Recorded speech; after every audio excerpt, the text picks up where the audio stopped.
We'd like to start out by thanking our valuable sponsors. Sense of Satisfaction by Cricket is the place for all your fragrance needs. Plus, she's got products to heal what ails your skin and your hair. Shop at scentsbycricket.com. Special thanks to our valued sponsor, John Travis, a financial coach and certified Kingdom advisor with Richard Young Associates, a registered investment advisor. Thanks goes to Anna Patterson, my sister in the Lord who faithfully gives to this ministry every month. And to our newest sponsor, LaToya Gerard of Preach the Word Worldwide Network.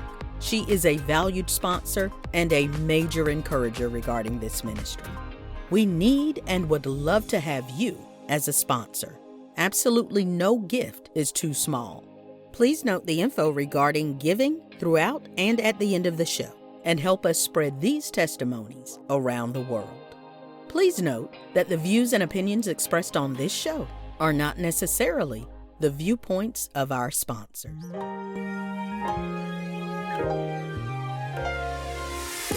It's time to hear the story, make the connection, learn the lesson, and gain the wisdom. Are you ready? Let's get charged and be changed. The SisterSpeak+BrotherBreak show. Conversations on grace, healing, and deliverance. This is Marcy Bush. Come on, let's journey together.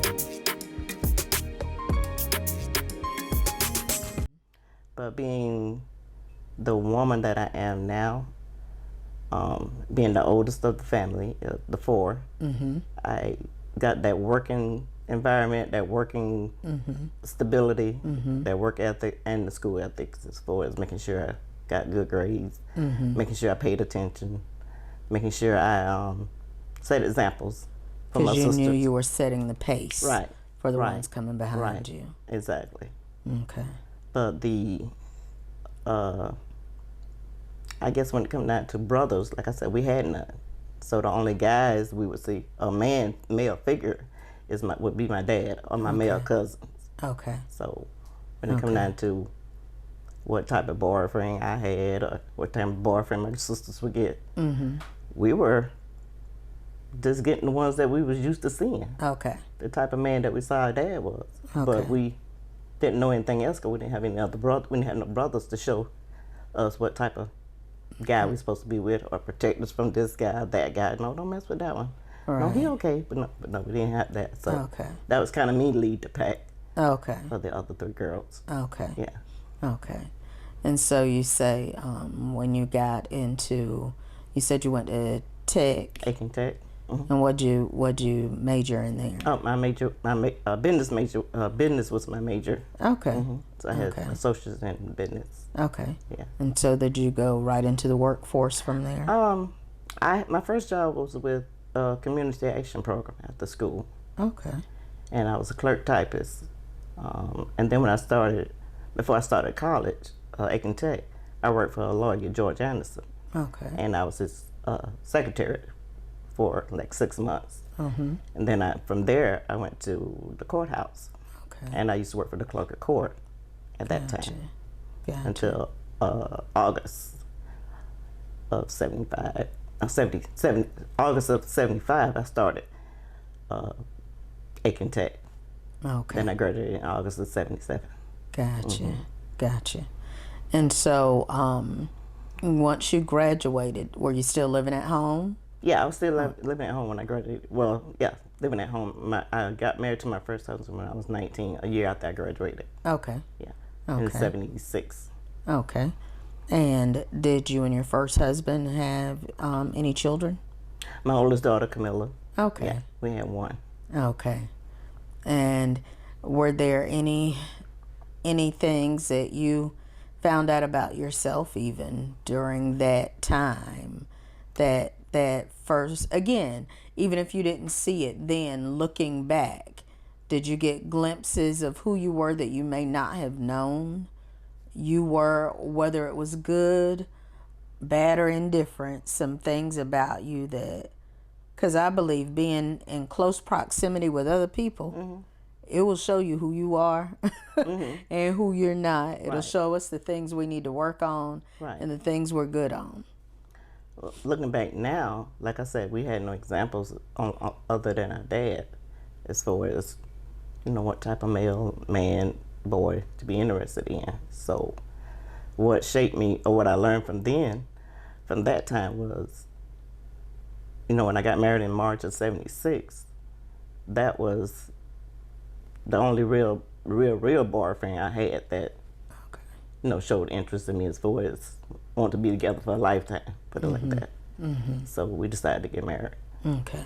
And me, at that time, didn't know that he was, he wasn't into drugs or alcohol. So I thought everything was fine.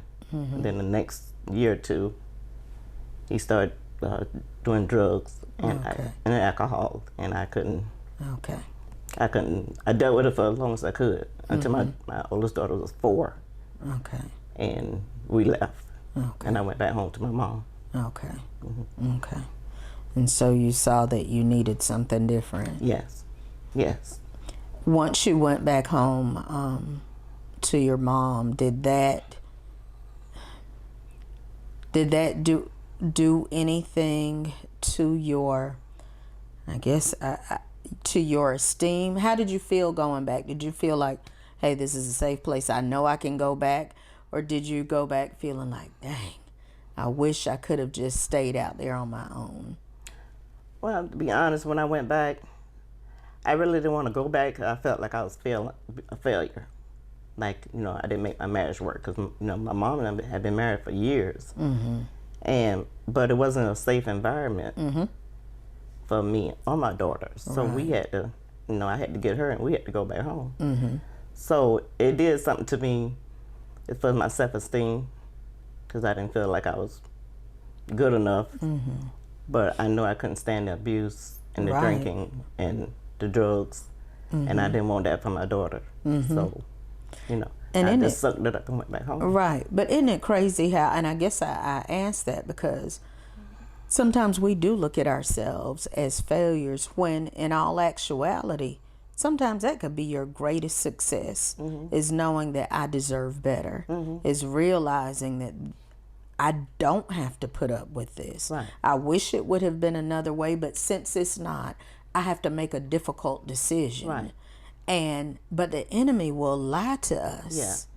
And like you said, he will make us believe that we're a failure. When no, it's just that we had to choose another way. Right. And this is a step Right. towards getting where I need to be. Right, right. And so even, I pray that some young lady will hear that because I think there are so many people who stay in abusive relationship or toxic relationships because they don't want to feel like a failure going back home. Exactly. Or they're worried about what other people will say. Exactly. When that does not matter. What matters is your safety and your sanity. Right. And like you said, especially when you have a child involved too, then you got another, or children. Right. You've got other people that you've got to think about. And we know those younger years, a lot of times we think, oh, those kids don't know. Oh, it's those formative years. Oh, yes. Because like you said, you're looking, without even knowing it, you're being told what to look for in a person. You're told that this is the norm. Right. Nobody's saying it, but when you're in it 24 hours a day, okay, this is normal. Exactly. And so there is nothing wrong with breaking away. Right. And sometimes you got to move back to a space where you necessarily may not have intended to go. Right. In order to get your footing to move forward. Exactly. And speaking of the norm, that's exactly what I thought that it was, because that's what it looked like. Because with my dad was an alcoholic. Okay. And him and my mom, ever since I was born, that's all I knew. Okay. That's all I saw was abuse, arguments, drinking. Now my mom didn't drink; she didn't smoke. It was all my dad. But they both, was arguing, because she couldn't deal with it. She didn't like. She dealt with it. Now, don't get me wrong. Right. But she dealt with it by, fighting, him drinking, coming home on the weekend, he drunk. And that's all I knew until I got married, the first time. So all that felt normal to me. But I just knew I didn't want to stay. Okay, she that's stayed. what My mom stayed. But I knew I didn't want to stay. And I didn't stay. Right. So I got my daughter and we went back to my mom's house. And see, even that, you know that's God. Even if you didn't Well, I didn't know it recognize then. right. Yeah. Even if you didn't recognize it then. Right. Because so many people ride it out. And that cycle goes on to the next generation because that's all they've seen. Right. And so I thank God that he gave you the wherewithal to say, Right. not repeating. Right. So exactly. you go back home, and how long did you stay there with your parents? I stayed there. Actually, I never did go back to him. I stayed there. See, my oldest, she was 4. And, well, actually, she was 3 when we moved back to my mom's house. So I stayed there until, I stayed there until I divorced him. And I met Maurice. Okay. And married my second husband. But that was like maybe 3 years in between. Okay. Yeah, maybe 2 to 3 years.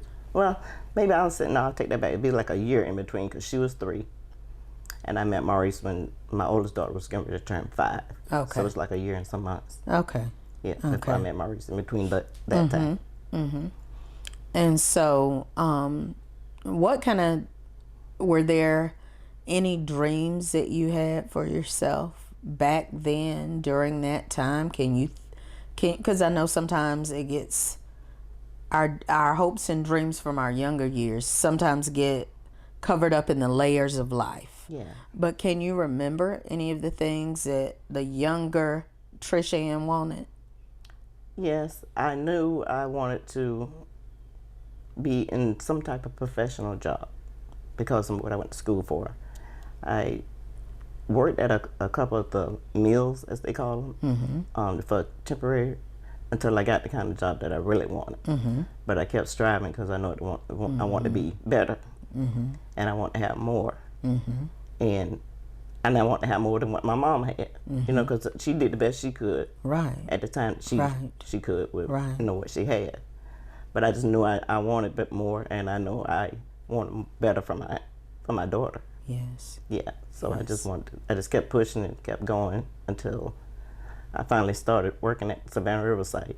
Okay. And then that's when things started getting better as far as lifestyle for me and my daughter. Yeah. Okay. And now we know, because we're just coming off the heels of Maurice's story. Maurice is your second husband. Right. And so we know, because we're coming out of his story, that he too dealt with alcoholism. Right. And he talked about it started at an early age. Right. So by the time you met him, he was already into alcoholism. Exactly. So how did you end up in this situation with Maurice? Maybe it's because you said the other one, there was drugs, alcohol abuse. It was, Right. How did you find yourself? Did you know in the beginning that Maurice struggled with alcoholism? When I met him, he was drinking when I met him. But I didn't see the full blown like I did with my previous husband, or like I had been seeing with my dad. I didn't see not when I first met him. I would see him and drink, on the weekends, and I was attracted to him when I saw him or when I met him. And I guess now that I understand now what it was, what it is, or what it was, but I didn't understand then, I still was hooked up with that familiar spirit from what I was raised in. Right. When I married into the first time. But I didn't make the connection that it was the same type of men that I was interested in. But I still had that pull or that attraction. And so me and him got together. Like I said, my oldest daughter, she was 4, getting ready to turn 5. And me and him started dating. And we dated for some years, but I still knew I didn't want the type of relationship I had with my first husband. Right. But I was kind of, I guess you can call it, I kept a blind eye. I had a blind eye when it came down to Maurice, because the spirits and the actions were the same. Okay. Now, he didn't do drugs, but he did drink. And I guess because I was trying to make it seem like to me that this gonna work this time. It's my second go round. This gonna work. And I actually, we got married after some years, because it had been like 10 years. That's what he told us. Been like 10 years. We had been going together and living together, shacking, and we weren't married. Okay. But then when I got saved, and we didn't have Deshauna, we just had my oldest daughter. And so then when I got saved, and I started learning what the word said, and I want to live what the word say, I said, you know, I want to get married. Let's get married. Now, he still wasn't delivered from alcohol. Right. He still was drinking. Right. And I still saw all the signs I had been seeing when I first met him. But I'm still thinking it's going to get better. It's going to get better. This is a different person than my first husband. Right. It's going to get better. Right. But it didn't. Did you think the love was going to do it, or did you, I mean, what was do you know the thinking behind, or was it just the wishful thinking? I think, to be honest, Marcy, it was the wishful thinking. Now, I did love him too. I really did. But it was the wishful thinking. And I actually thought I could fix him. That I'll be the one. Right. To make him stop drinking. That I had it in me, like I was, you know, he loved me so much, he gonna stop doing it. And that's what I meant by the love too. Yeah. I actually thought I could do that. I was the one that could do that. But then I came to realize that I wasn't the one that could do that. And this was, to be honest, this was after we got married. Okay. Because we had been living together, or going together for 10 years, and then I decided, let's get married. Right. So we got married, but he still was drinking. And so we didn't have a child until we got married in 1990. Okay. Deshauna, our second daughter, our second child was born the following year. Okay. In 91. Okay. In 91. So we had her a year after we got married. Okay. And still, he was drinking then. Okay. Still. So the same abuse, it wasn't any drugs, but still abuse, to drinking, the DUIs, getting stopped. He was getting stopped, license getting taken. Now, he still would work, but either I had it taken, or he had friends come by the house and get him and take him to work. Now, he still would work. So when you even talk about the abuse, was it the fight? Was it both of y'all? Was it like what you say you had seen, or was it emotional or physical? Like, because I know, like you said, sometimes in those environments, I've seen it myself, where there is substance abuse. A lot of times, oftentimes it comes with the territory, because that alcohol turns them into somebody else. Oh yeah. Oh yes. Yes, ma'am. Like I said, I was used to seeing it was physical and mental with my dad. Growing up, my mom and dad, they would fight. He sober up on Monday, he going to work. And when I married to my first husband, he sober up after the weekend, then he'll go on to work. But it was physical with him too. So then when I got married to Maurice, still thinking that I'm the one, I could change him. You know, he's gonna stop because he loved me so much, and I love him so much. So it was a combination of physical, mental, and spiritual abuse combined. Okay. It was like my dad, plus my first husband, plus Maurice. Okay. All into one. Okay. So the physical, the mental, and spiritual. Okay. All that was going on. So you said that you felt like the abuse was physical, emotional, and spiritual. Can you kind of unpack it for us? Okay, so the physical part was fighting back and forth. I guess I'm just start with my husband now. When he would drink, he would get physical or violent. I'll have to fight him off me. He would get mad, angry by the least little thing when he was drinking. Right. But when he wasn't drinking, he was Maurice, my husband, the person I married. Right. But not forgetting that he still was drinking when we got married. So it ain't like he was one way, like wasn't drinking at all when we got married. Right. He just had been sober enough to go through the ceremony. Right. You know. But then when on the weekends, or I guess on the weekends, because he would drink every day. He wouldn't drink as much every day until the weekend got there. Okay. So it was the physical, as far as the back and forth with their hands, cursing out, using all profanity. I put on the face on the weekend and go to church. Nobody would never know. Put my makeup on. Nobody would never know. Right. Cover up the bruises if I got any. And nobody would never know. That was the physical part. Mentally, I had to zone it out until I get back home. I had to keep it where my face was right, my smile was right, my whatever words I used was the right words to use until I got back home. Because and spiritually, I was just drained. Okay. I was drained. I heard the words, I heard the teaching, and it did good while I was at church. But as soon as I got back home, and see, it wasn't like that at first, because when I first started coming to the ministry, we were separated.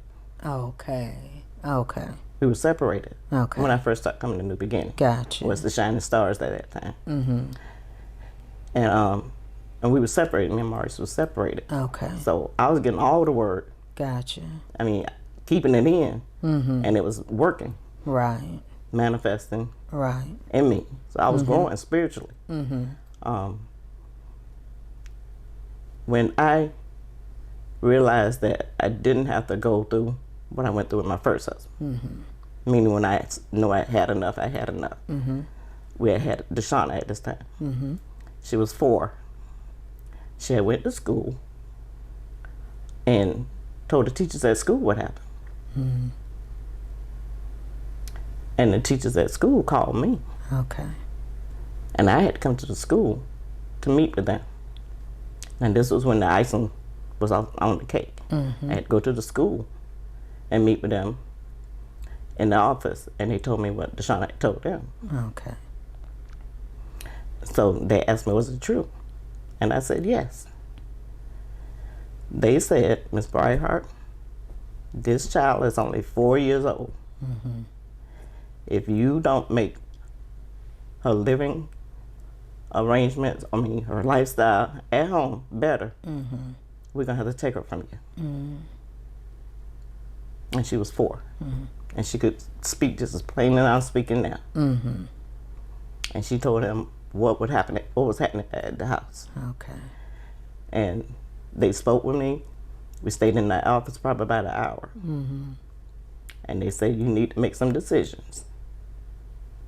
They said it's going to be you or you're living this way with her, or she's going to have to be taken out of the household.